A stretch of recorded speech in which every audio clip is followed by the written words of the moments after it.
સંધાન all Gujarat integrated classroom. સેટેલાઇટના માધ્યમથી જોડતી કડી એટલે સંધાન.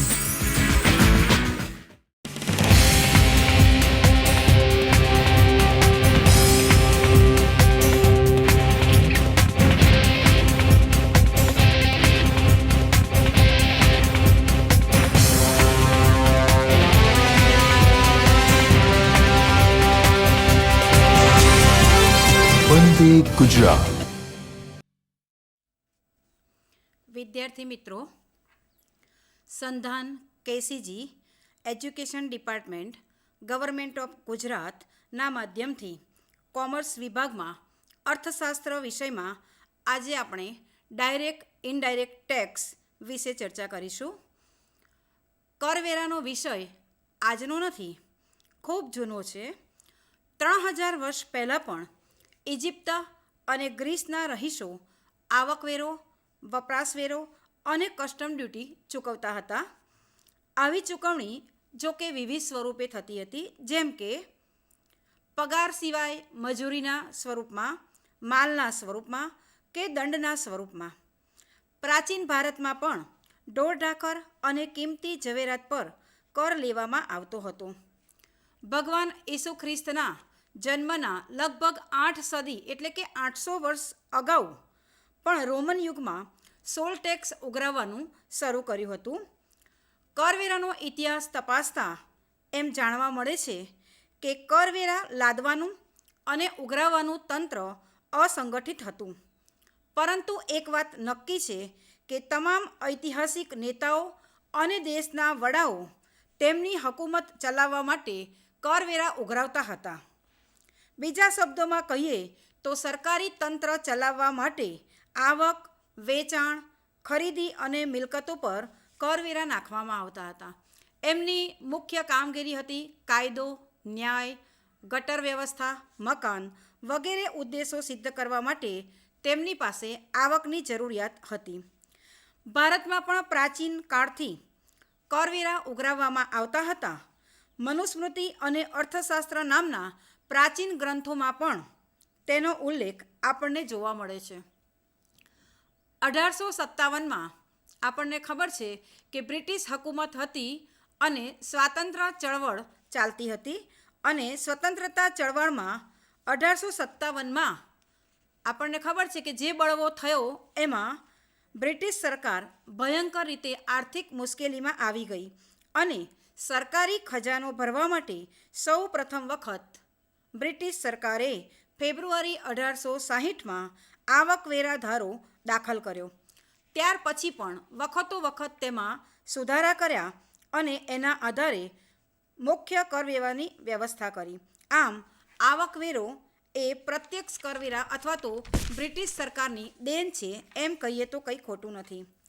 ભારતમાં બ્રિટિશ સમલ દરમિયાન કરવેરાનો ઉપયોગ માત્ર રાજ્ય સંચાલન માટે નાણાં ઉઘરાવવા માટે થતો હતો.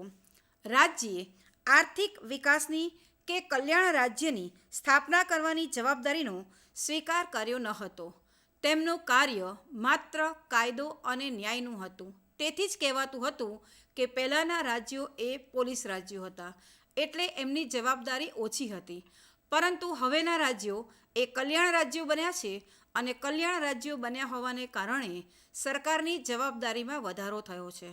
માત્ર મકાન કે ગટરની વાત જ નહીં, કાયદો કે ન્યાયની વાત જ નહીં, પરંતુ હવે તો સરકારે લગભગ તમામ જવાબદારી સ્વીકારી છે, જેવી કે બેકારી નિવારણ, વાહન વ્યવહાર, સંદેશા વ્યવહાર, પછાત જાતિઓનો વિકાસ, બેન્કિંગ સેવા, LICની સેવા તમે જુઓ, નિરક્ષરતા નિવારણ, હેલ્થ, રોગ નિવારણ, શિક્ષણ, કુટુંબ નિયોજન ઉપરાંત કૃષિ અને ઉદ્યોગોનો વિકાસ, પાયાના અને ચાવીરૂપ ઉદ્યોગોનો વિકાસ, આયાત નિકાસનો વેપાર સંભાળવો વગેરે.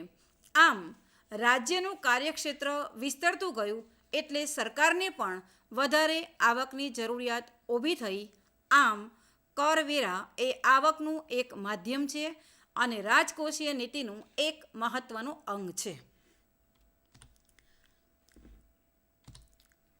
હવે આપણે ડાયરેક્ટ ઇનડાયરેક્ટ ટેક્સની સમજૂતી મેળવતા પહેલાં કરવેરા કોને કહેવાય એટલે કરવેરાનો અર્થ જોઈશું.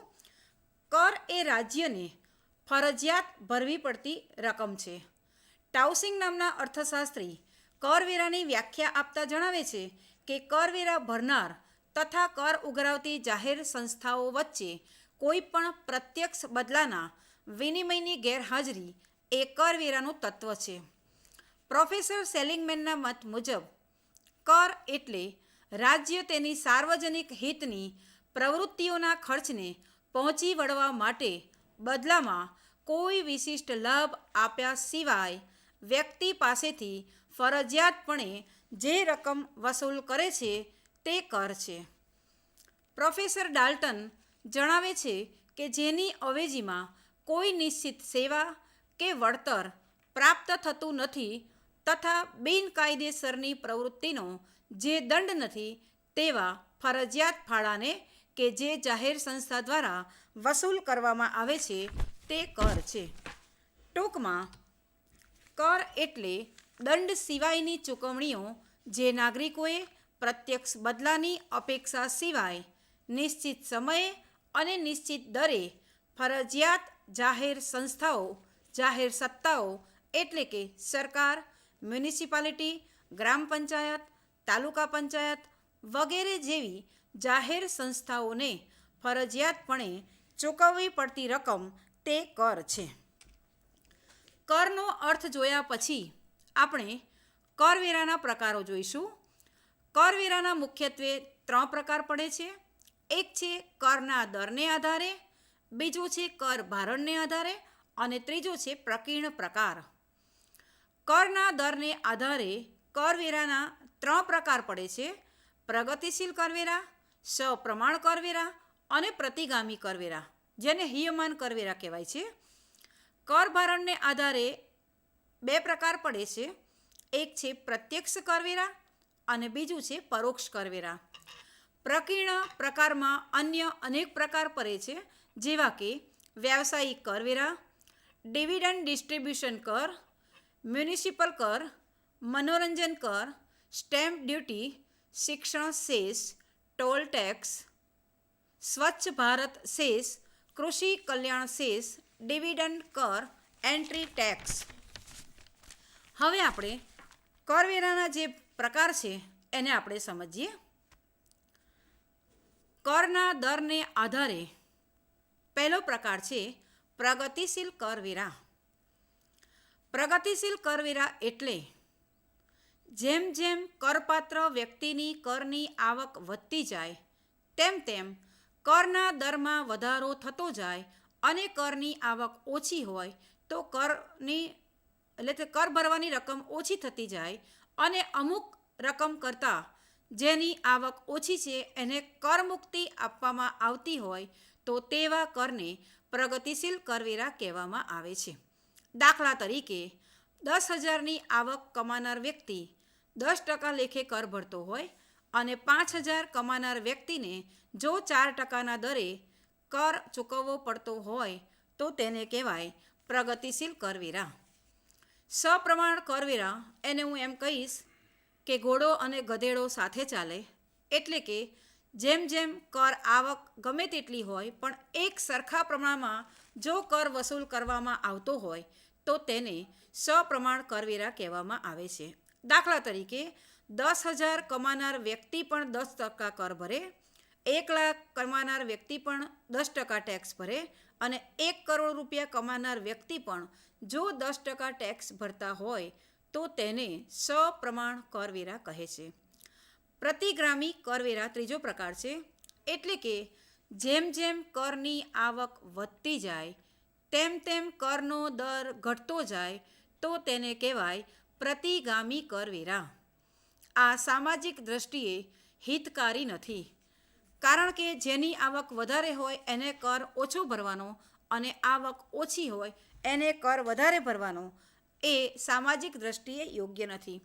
હવે કરના દરને આધારે જે 3 પ્રકાર પડે છે એ એક આકૃતિમાં સમજવાનો પ્રયત્ન કરીએ આપણે. આકૃતિમાં તમે જોઈ શકો છો કે OX રેખા પર આવક દર્શાવી છે અને OY રેખા પર કરનો દર દર્શાવ્યો છે. T1 રેખા છે જે 10% ટેક્સ દર્શાવે છે અને OX ધરીને અથવા તો ક્ષિતિજ રેખાને સમાંતર છે, જે બતાવે છે કે આવક ગમે તેટલી વધે પણ કરનો દર 10% છે, એટલે કે એને આપણે સપ્રમાણ કરવેરા કહીશું. બીજી રેખા છે જે ડાબી બાજુ ઉપરથી ડેશ ડેશ દર્શાવતી છે. ડાબી બાજુ ઉપરથી જમણી તરફ નીચે જાય છે, જેને મેં નામ આપ્યું છે T2.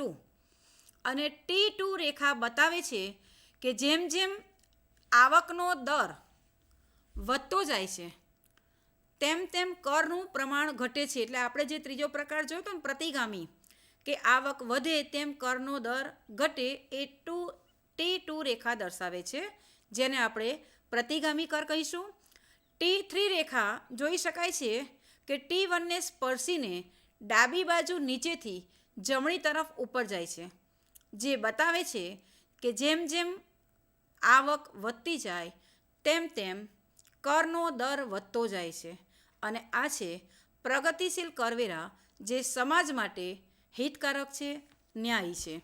એટલે આ T1 એટલે કે અસરકારકમાં જોયું કે પ્રતિગામી કરવેરા, સપ્રમાણ કરવેરા, અને ત્રીજો આપણે જોયો હિગામી કરવેરા. એમાં પ્રગતિશીલ કરવેરા એ શ્રેષ્ઠ કરવેરા છે એમ કહેવાય. બીજો પ્રકાર છે કર ભારણને આધારે. કર ભારણને આધારે અથવા તો કરાઘાત અને કર સંપાત, આ બે કેવી રીતે વહેંચાય છે એ સમજવું હોય તો આપણે કર ભારણને આધારે કરના જે પ્રકાર પડે છે તે આપણે જોવા પડે. અને એમાં બે પ્રકાર છે, પ્રત્યક્ષ કર અને પરોક્ષ કર. પ્રત્યક્ષ કર એટલે જે વેરાનો બોજો અન્ય વ્યક્તિ પર ખસેડી ન શકાય તેવા કરને કહેવાય છે પ્રત્યક્ષ કર, અથવા તો કરાઘાત એ જ વ્યક્તિએ સહન કરવો પડે છે. દાખલા તરીકે આવકવેરો, મિલકત વેરો, સંપત્તિ વેરો, જમીન વેરો, મૃત્યુ વેરો વગેરે. બંધારણની કલમ 246 અનુસાર પ્રત્યક્ષ કર ભારતમાં શરૂ કરવામાં આવ્યો છે. પ્રત્યક્ષ કરમાં કેટલાક કરની સમજૂતી આપણે વિસ્તૃત રીતે સમજીશું. અને એમાં છે આવકવેરો પહેલાં લઈએ છીએ. કુલ આવક ઉપર, પાછલા વર્ષની જે કુલ આવક હોય એના ઉપર પ્રત્યેક નાણાકીય વર્ષ માટે મધ્યસ્થ સરકાર તરફથી ઉઘરાવવામાં આવતા વાર્ષિક કર કે વેરાને આવકવેરો અથવા ઇન્કમ ટેક્સ કહે છે. આવકવેરો એ દરેક દેશની સરકાર માટે આવકનું એક મહત્ત્વનું સાધન બની ચૂક્યું છે, કારણ કે તેના દ્વારા રાષ્ટ્રની વિકાસ અને સંરક્ષણની જરૂરિયાતોને પહોંચી વળવા માટે વધારાના નાણાંની આવશ્યકતા રહે છે.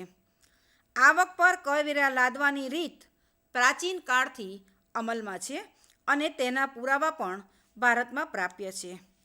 આવકવેરો તેમજ અન્ય પ્રત્યક્ષ કરવેરા એ બ્રિટિશ સરકારની શોધ છે. ઇંગ્લેન્ડમાં ફ્રાન્સ સાથેના યુદ્ધથી જે કરવેરા બ્રિટિશ સરકારે 1798માં પીટની ભલામણથી આવકવેરો નાખ્યો હતો. આ કાયદામાં આવકવેરાનો એક જ દર નક્કી કરવામાં આવ્યો હતો અને તે હતો 5%. 1803માં મૂળ સ્થાનેથી કરનો સિદ્ધાંત દાખલ કર્યો અને પછી 1806માં તેમાં સુધારા વધારા કરીને આવકવેરાનો દર અત્યાર સુધી સમયની જરૂરિયાત પ્રમાણે બદલાતો રહે છે. Guinness book of world record મુજબ સૌથી વધુ આવકવેરાનો દર જો વિશ્વમાં જોઈએ તો ડેનમાર્કમાં છે, અને એ છે મહત્તમ 68% અને ન્યૂનતમ 42% છે. જો કે આની સામે ડેનમાર્કમાં પ્રજાને અનેક જાતની સુખ સગવડો મળે છે, જેમ કે ઉચ્ચ શિક્ષણ પણ મફત મળે છે. પછી સામાજિક સેવાઓ, તબીબી સેવાઓ વગેરે પણ ફ્રીમાં મળે છે. ડેનમાર્ક પછી બેલ્જિયમ છે, જર્મની છે અને સ્વીડનમાં પણ આવકવેરાના દર ઊંચા છે. આવકવેરા ધારો 1961 એ મુખ્ય કાયદો છે જે આવકવેરાનું માળખું અને વ્યવસ્થા તંત્ર પૂરું પાડે છે. આ કાયદાનો અભ્યાસ કરવાથી જ જાણી શકાય છે કે કઈ વ્યક્તિએ ક્યારે અને કેવી રીતે આવકવેરો ભરવાનો છે. જે વ્યક્તિની કુલ આવક નાણાં ધારામાં જણાવેલ કરમુક્તિની મર્યાદા કરતાં વધુ હોય તેની પાછલા વર્ષની કરપાત્ર આવક પર સંબંધિત આકારણી વર્ષ દરમિયાન તેણે આવકવેરો ભરવો પડે છે. કેટલીક આવકો કલમ 10 મુજબ આવકવેરામાંથી સંપૂર્ણપણે મુક્ત રાખવામાં આવે છે. દાખલા તરીકે ભારતીય કંપનીઓના શેરો પરની ડિવિડન્ડની આવક, યુટીઆઈના યુનિટ પરની આવક, લોકસભાના સભ્યને મળતું દૈનિક ભથ્થું વગેરે આવક કુલ પત્ર આવકની ગણતરી બાદ મળવામાં આવે છે. કુલ કરપાત્ર આવક જે છે એ બે રીતે ગણાય છે. એક છે સ્ટેપ પદ્ધતિ અને બીજું છે સ્લેબ પદ્ધતિ. સ્ટેપ પદ્ધતિમાં એવું છે કે કર ભરનાર જે વ્યક્તિ છે એની બધી જ આવક ઉપર એક જ સમાન દરે કર નાખવામાં આવે છે. જો કે આ આવક સરચાર્જ અને એજ્યુકેશન સેસ અગાઉની છે. જો કે આ સ્લેબ પદ્ધતિ સ્વીકારાઈ છે અને સ્ટેપ પદ્ધતિ નાબૂદ કરવામાં આવી છે. અને બીજી જે શ્રેષ્ઠ પદ્ધતિ છે એ છે સ્લેબ પદ્ધતિ.